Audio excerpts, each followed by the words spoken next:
Hey guys, how's it going? I went to an Avenged Sevenfold concert yesterday and I am in heaven still. It's so amazing, seriously. When you see your favorite band live, it makes you feel all gooey and happy and everything is just right with the world. And I want to talk about it because it was amazing. So ever since I found out Avenged Sevenfold was coming to Denmark, I told my mom and my brother because they are huge fans as well. So we've basically had tickets since May. Then you could probably understand how hyped I was that it was finally yesterday. I had to travel from Aarhus to Copenhagen. Fortunately for me, there was a speed train, which means it didn't stop at all the stations on Zealand, but it still took around 3 hours, and then I had to take a metro train, and then I was at my brother's house. And then my mom arrived to my brother's house later, and then we went out for dinner.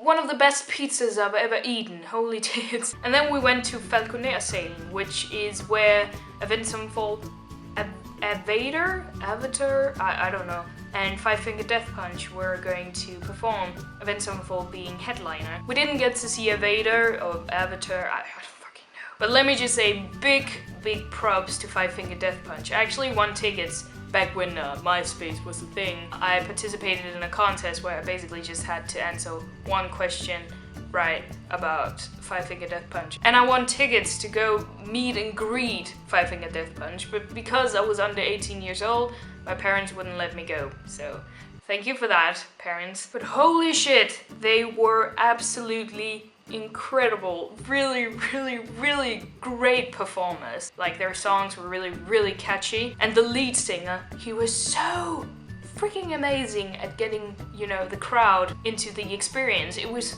wow, it was mind-blowing. Then right after Five Finger Death Punch, you could just see this kind of damp coming up from, you know, from the audience. Sometimes people smoke pot at concerts, but because this was an indoor concert, nobody was smoking inside. So my mom was like, maybe that's damp from the people sweating, and I was just like, what? Ew! I have to say, we were sitting up top, like on a balcony.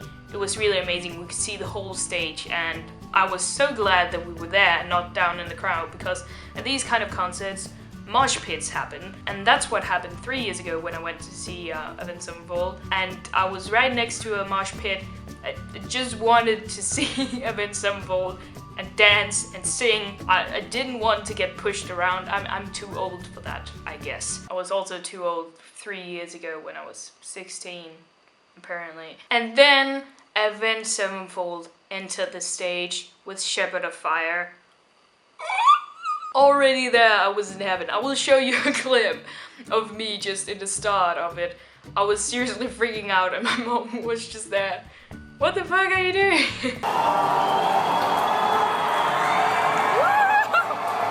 It's so surreal going to a concert with your favorite band, or just a band you really like, and then they enter the stage and you just realize, holy fucking shit, this is actually happening right now, right before my eyes and ears, and holy shit, orgasm, explosion. But it's really crazy because most people have jumped on the Avenged Sevenfold wagon since Nightmare, and then now Hail to the King is also a very hyped album. But when they played Chapter 4 and Unholy Confessions from their album from 2003 called Awakening the Fallen, a lot of people didn't sing as much, and my brother and I, we were just like, woo! It's such an amazing experience. I love concerts. Also, let me just say, Aaron, well done. Welcome to the Avenged Sevenfold family.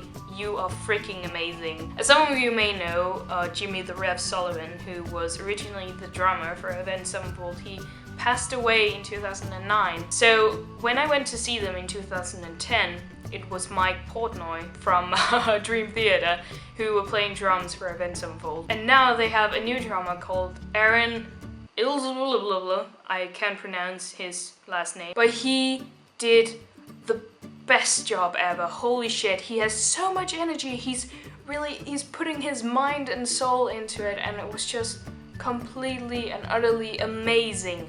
Holy shit. Under This Means War from the new album Hail to the King, which basically has the most epic opening ever. He was freaking amazing. That's when I started loving him so much. And they played Requiem, which is basically my favorite song from Hail to the King, and Critical Acclaim, which is basically my favorite song from Avenged Sevenfold.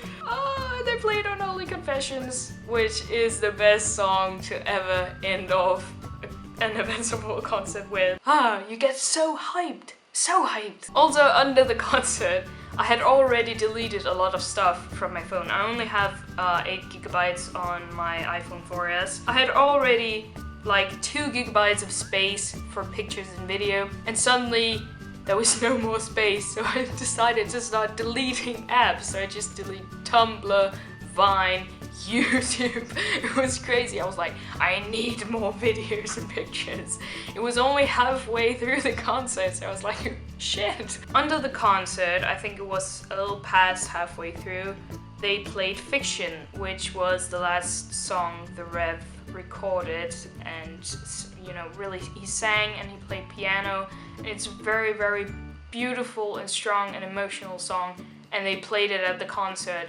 I was bawling my eyes out. At this one point, the light shone down to an empty place on the stage, and that's when I couldn't handle that. My tears, waterfalls down from my eyes. It was so emotional. Avenged Sevenfold have really helped me through so much shit in my life. I can listen to them when I'm happy and mad and angry and sad, and when I'm really overly excited. I could just listen to them whenever, you know, whatever current emotion I have. And some of their songs just hit me so deep, and especially Fiction, because the Rev, he was such an inspiration. So that just really, that hit me, that really hurt my heart. We're gonna play a song for him. This one's called Fiction, and it was the last song that he sang on and the last song that he wrote with us. Jimmy, we love you. M Shadow's talking about a fallen brother, and I was just like, no, don't do this to me. So if you're a big Avenged Sevenfold fan and you're going to a concert of theirs on this Hail to the King tour, beware of Fiction, okay? But thank you guys so much for watching this video of me just being utterly happy. I love talking about Avenged Sevenfold. They are such a huge part of my life. They're a huge part of my YouTube life. I started out making tribute videos for Avenged Sevenfold. Now my channel name is Lil A7X, and my first tattoo was inspired by Sinister Gates, who is their lead guitarist. One day I will make a music video for Avenged Sevenfold, like actually working for them, making a music video. That is my goal. One day my brother will be warm-up band for Avenged Sevenfold and get me backstage with my mom. That is my goal in life. By the way, if you like more hardcore music, then my brother has a band called 3 Above 7. They have released a new single, and you should definitely check it out. They're really, really, really awesome. And I really love my brother, and I want to support him the best I can, and that's by sharing his band, of course, because I'm really proud of him. Thank you guys so much for listening to my rambles. I love this. I love you guys. I love my life. Life is great, isn't it? If you'd like to see my face somewhere else, there are some links down below where it says my face is here too. Have an awesome week, and I'll see you guys soon. Bye! 2 5-finger death punch. Or knock over these poster tubes. And the mirror fill.